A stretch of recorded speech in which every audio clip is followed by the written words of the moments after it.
Hi guys, so recently I met someone who wanted to start a goat farm. He does have the land, he had literally everything. I think he does have the money to invest into a farm, and he was trying to figure out the technicalities of starting and running a goat farm in his absentia because he wanted to start a really big goat farm.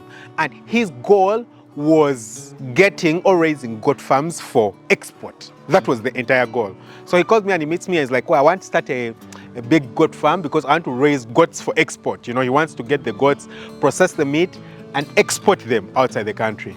And so he was asking me, you know, do you know how to raise the goats? You know, where can I get the goats from and everything? And do you know any people who can help me to export? Any people that you've dealt with who can help me to export? And you know, I was thinking to myself, why is this person even thinking about export? Because if I consider my country and where I am, the demand for goats is so much, it's literally impossible to meet.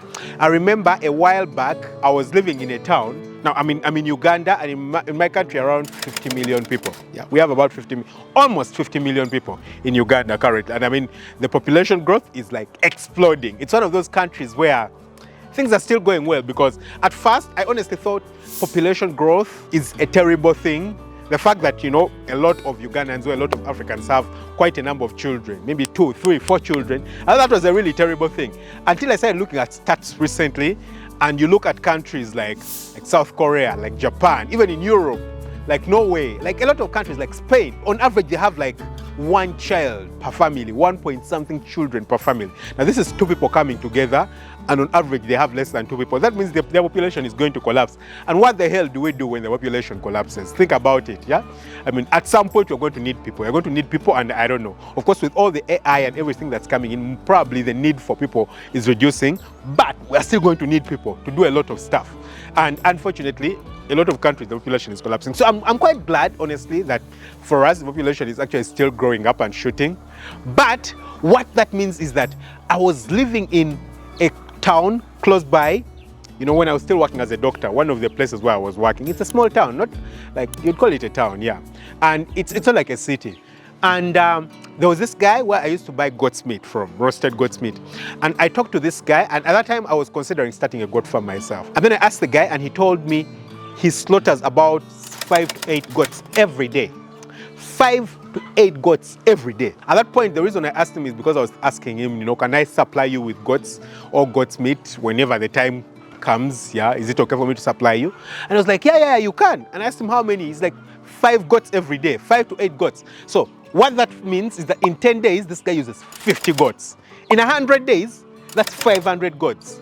Now, guys, just for a bit of context, 100 days is just over 3 months.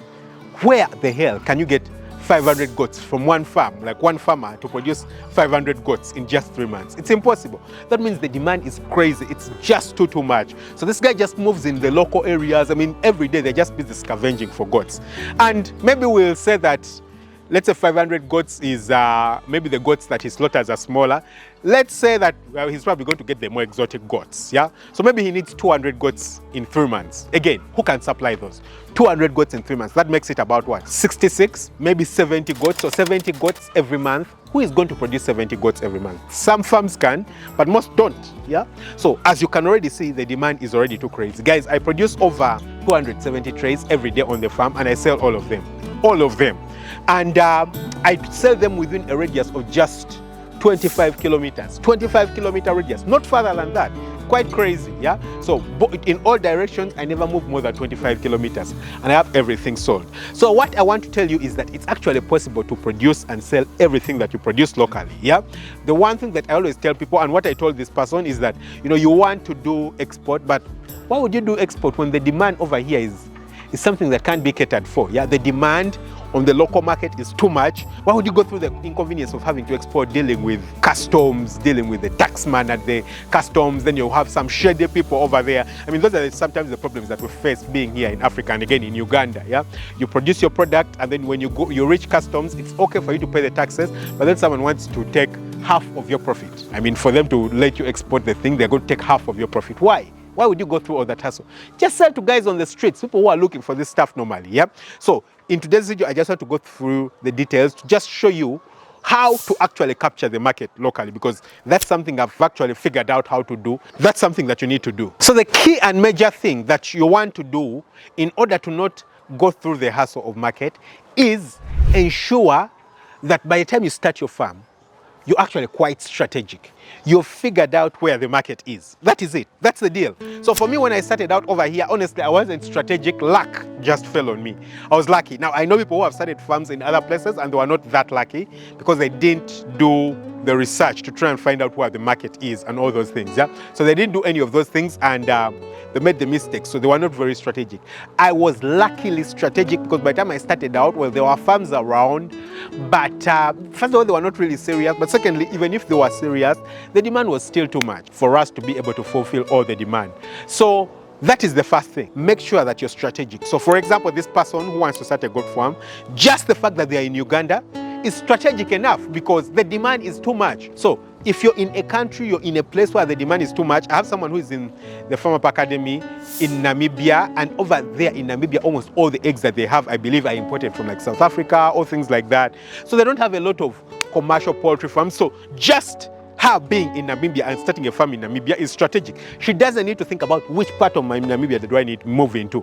Or maybe she might need to think about that in terms of like raw material supply or things like that, but about the market, no, that doesn't matter. Now, being in Uganda, for example, in terms of egg production, you might need to consider exactly where you are because there's quite a number of poultry farmers, but in some other countries that's not something to consider. So first thing, you need to be strategic physically in terms of locating your farm. Don't start your farm and then think about it in retrospect and you're like, oh, I actually started my farm in a really terrible area. I should have been in this area or I should have gone to this area.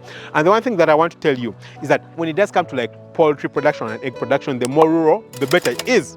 It's quite crazy, but it's actually what I've personally experienced because eggs are produced or consumed almost everywhere. Now, it might be different based on the product. If you're doing chicken meat, for example, or if you're doing packed beef, for example, it might be different based on where you are. If you're raising apples, then of course it's going to really matter where you're raising them from or which market you're targeting because people in villages are not going to eat apples. They're trying to look for food, like daily food, what to eat each and every day, and you're telling them about apples. It's never going to make sense.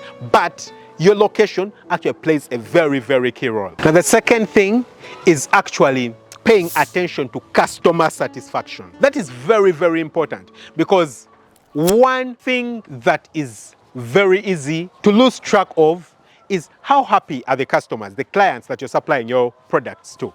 How happy are they, yeah? Because I personally, for example, when I started out on the farm, I was producing about 15, 18 trays of eggs when I still had about 750 birds. I think I should have been producing like 20 something trays, maybe 26, but then I was producing less because someone was stealing from me and then the farm wasn't doing well initially when I started out. I later on figured it out and I got the production up.